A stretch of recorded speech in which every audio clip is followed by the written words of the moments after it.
Барлықтарыңызға сәлем, менің каналыма қош келдіңіздер. Бүгін сіздермен өте тез дайындалатын және де дәмі деген өте керемет, өте тойымды пицца дайындаймыз. Бізге қажетті заттар: лаваш, қызанақ, ірімшік, кетчуп, майонез қажет болады. Осы қарапайым заттардан 5 минутта пицца дайындаймыз. Ең бірінші лаваштарымызды тура видеодағыдай бөліктерге бөліп шығамыз. Менде 8 бөлік шықты. Қызанағымызды тураймыз.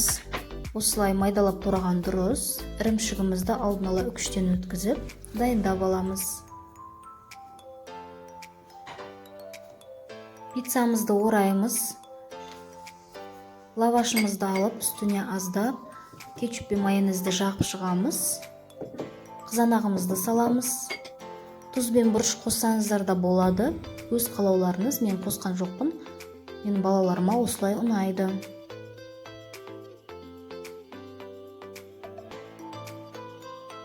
Барлығын салып, орап шығамыз. Салмасын қатты көп салудың қажеті жоқ, себебі пиццаларыңыз оралмай, мазаларыңызды алады.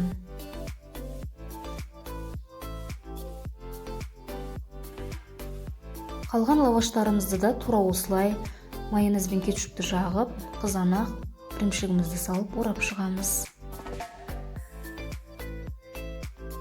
Оралу жолы да өте тез.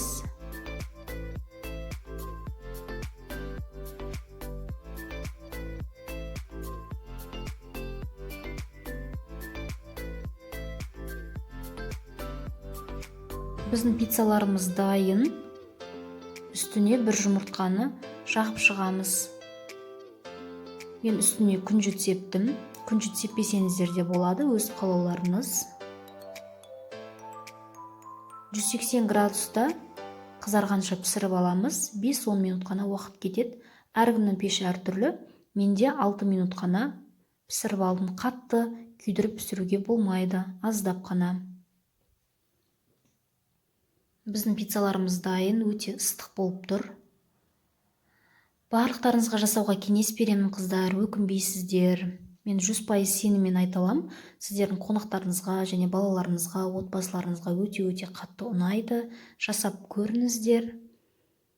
Видеоны соңына дейін тамашалап, ұнап жатса, шынайы лайк, пікір қалдыруға ұмытпаңыздар.